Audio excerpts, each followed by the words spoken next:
What's up？ 今天是我第13次的口说跟读练习，那开始咯。 Most distraction, it turns out, is not spurred by the external triggers at all. Most distraction, it turns out, it's not spurred by the external trigger at all. Most distraction does not start outside of us, but rather starts from within. Most distraction does not start outside of us, but rather start from within. The root cause of why we become distracted is because we feel these internal triggers, these uncomfortable emotional states that we seek to escape. The root cause of why we become distracted is because we feel these internal triggers, this uncomfortable emotion state that we seek to escape. So if we're going to answer Plato's question of why do we get distracted, So if we were gonna answer Plato's questions of why do we get distracted, do we do things against our better judgment? why do we do things against our better judgment? We have to start one layer deeper with first principles of why do we do anything. We have to start one layer deeper with first principle of why do we do anything? What's the nature of human motivation? What's the nature of human motivation? And when you think about it, most people will tell you some version of carrots and sticks. And when you think about it, most people will tell you some version of carrots and sticks. And it's about the pursuit of pleasure and the avoidance of pain. And that is about the pursuit of pleasure and the avoidance of pain. This is This is Freud's Freud's pleasure principle here. pleasure principle. But neurologically speaking, that's not true. But neurologically speaking, that's not true. And in fact, we do not do things in the pursuit of pleasure and the avoidance of pain. That in fact, we do not do things in the pursuit of pleasure and the avoidance of pain. That neurologically speaking, we only do things for one reason. And that is to avoid discomfort. We only do things for one reason, and that is to avoid discomfort. Physiologically, we know this is true. Physiologically, we know this is true. If you go outside and it's cold, If you go outside and it is cold, that's not comfortable. that's not comfortable. What do? You put on a coat.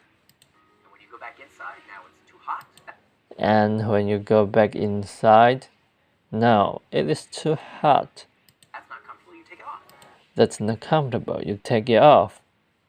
If you're hungry, you feel hunger pangs, you eat. If you're hungry, if you're hunger pangs, you eat. And when you're stuffed, that doesn't feel And when you're stuffed, that doesn't feel good. good. You stop eating. You stop eating.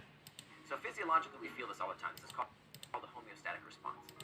So physiologically, we feel this all the time. This is called the homeostatic response. The same rules apply with psychological sensations, not just with physiological sensations. The same rules apply with psychological sensations, not just with physiological sensations. So, when you're feeling lonely, check Facebook. So, when you're feeling lonely, check Facebook. When you're uncertain, you Google. When you're uncertain, you Google. When you're bored, check the news, check sports scores, check Reddit, Pinterest, whatever. When you're bored, check the news, check the sports scores, check Reddit, Pinterest, whatever. All of these things cater to these uncomfortable sensations. All of these things cater to these uncomfortable sensations. So that means if all human behavior is spurred by a desire to escape discomfort. So that means if all human behavior is spurred by desire to escape discomfort,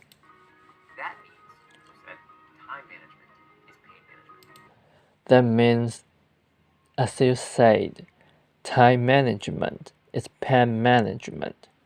Fundamentally, if we don't deal with this fact that we are trying to escape an uncomfortable sensation when we become distracted.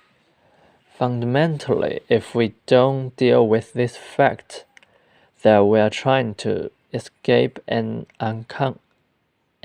discomfort when we become distracted, we don't understand it and learn new methods to cope with that discomfort. If we don't understand it and learn new methods to cope with the discomfort, we're always going to be distracted by one thing or another. We're always going to be distracted by one thing or another. One of the things that people do that doesn't work is strict abstinence. One of the things that people do that doesn't work is strict abstinence. Now, strict abstinence is when you tell yourself, I am not going to do that thing. And strict abstinence is telling yourself, I'm not going to do that thing. And it turns out that strict abstinence, for many behaviors, backfires. And it turns out strict abstinence for many behavior backfires. Particularly behaviors that are very difficult to avoid completely. Particularly behaviors that are very difficult to avoid completely.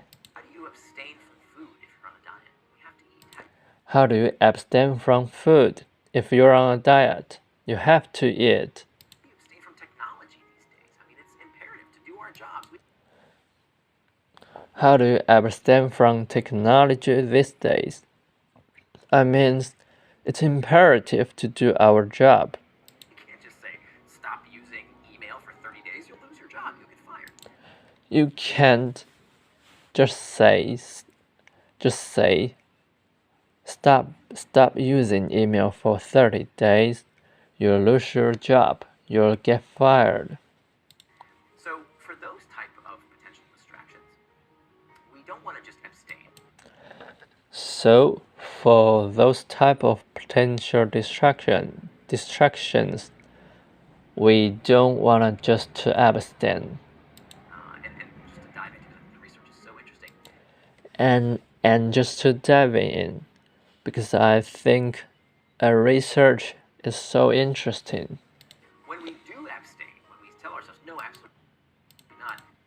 When we do abstain, when we tell ourselves, no, absolutely not. It's almost like pulling on a rubber band. It's almost like pulling on a rubber band. And when you pull on a rubber band, you stretch it. And when you pull on the rubber band, you stretch, You let go. and you let go. It doesn't just go back to where you started. It ricochets even further. It doesn't just go back to where you started. It ricochets even further. And that's what happens when we employ strict abstinence. And that is what happens when we employ strict abstinence. We tell ourselves, don't do it. Okay, fine, I'll give in. We tell ourselves, don't do it. Okay, fine, I'll give in. And that sensation of relieving the discomfort. And that sensation of relieving the discomfort, Of telling yourself not to, is itself pleasurable. This is a big reason why smokers get addicted to cigarettes.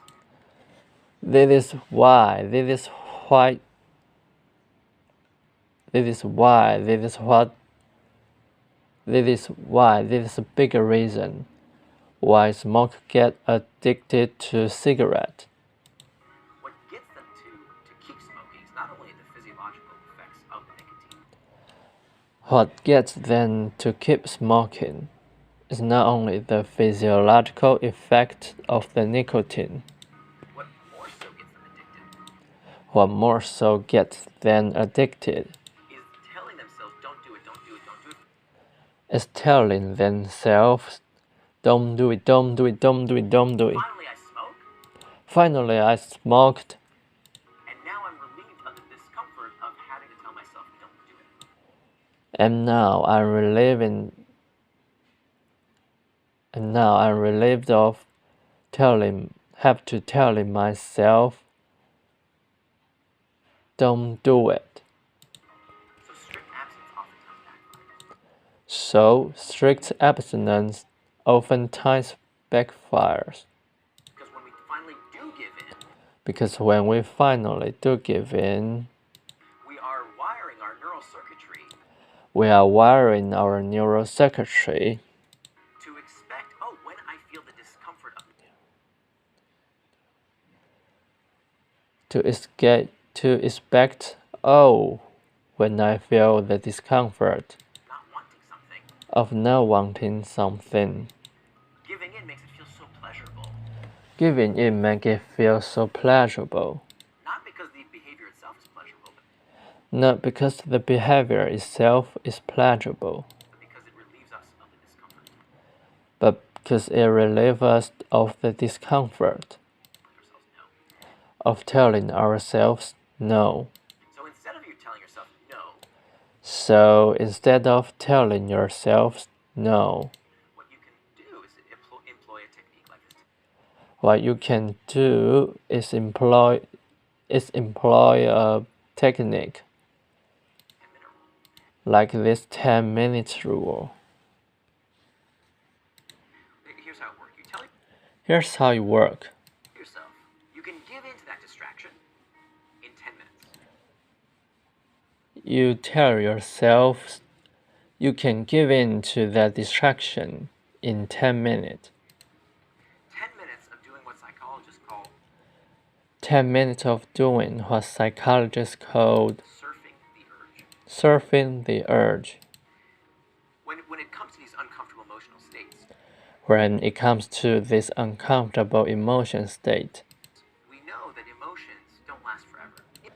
we know that emotions don't last forever. In the moment, we think they will last forever. That's In the moment, we think it will last forever.